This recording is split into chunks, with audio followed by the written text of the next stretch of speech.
di bawah naungan GNU pun gratis. Kita tidak perlu mengeluarkan biaya sedikitpun jika menggunakannya.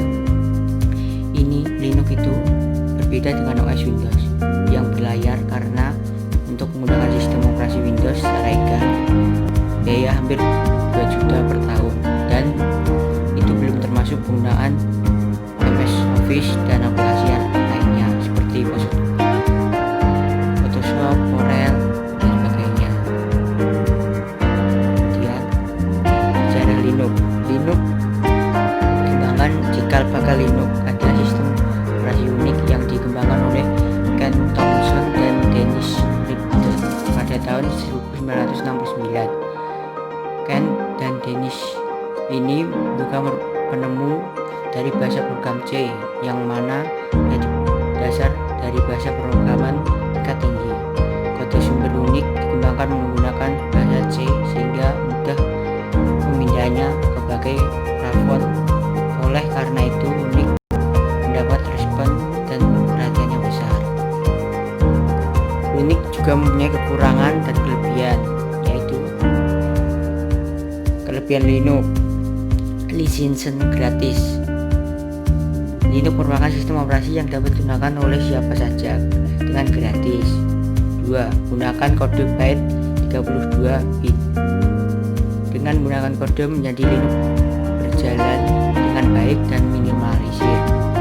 3. Tingkat keamanan yang tinggi. Walaupun bersifat open source, namun Linux memiliki tinggi keamanan yang tinggi dibandingkan sistem operasi lain. 4. Tampilan gratis bagus. 5. Kode sumber Linux dapat dimodifikasi. 6. Cocok dijadikan sebagai komputer server. 7. Lebih ringan ketika dijalankan daripada Windows. Kemudian kekurangan Linux. Kekurangan Linux yang satu membutuhkan keadaan lebih tinggi karena Linux masih jarang digunakan oleh masyarakat umum sehingga belum banyak teknisi yang mampu melakukan troubleshooting terhadap masalah yang ada di dalam Linux. Kekurangan dukungan software. Beberapa software populer yang sering digunakan seperti MS Office, Double Photoshop, dan aplikasi populer lainnya yang di sistem operasi Linux. Proses instalasi komputer sulit.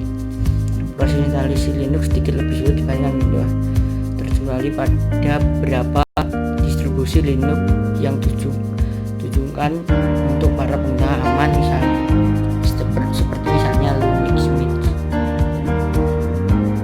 Contoh perintah dasar Linux pwd, yaitu saat pertama kali buka terminal Anda masuk ke directory home, perintah pwd akan menunjukkan bahwa Anda sedang di directory home name. Untuk mengubah bisa menjadi dengan mengetik perintah is.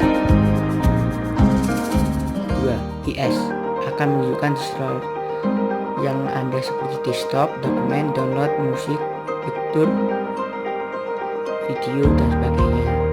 3. cd perintah untuk merubah teksturasi A, cursor B sesuai keinginan pengguna.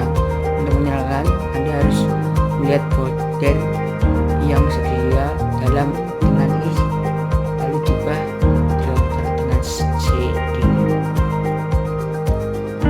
mkdr berguna untuk membuat folder.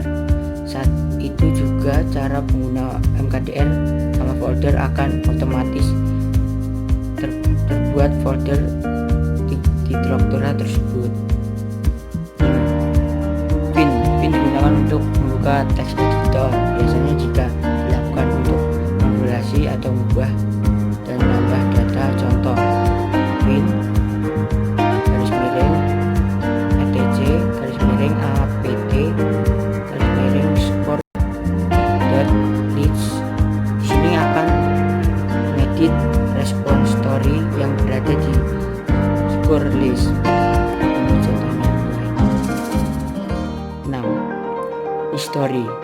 Seperti namanya history, artinya masa lampau dari Linux. Perintah yang akan tampil riwayat perintah selama penggunaan sebelum dihapus. Jika Anda lupa dengan perintah yang pernah diketik sebelumnya, Anda bisa mencari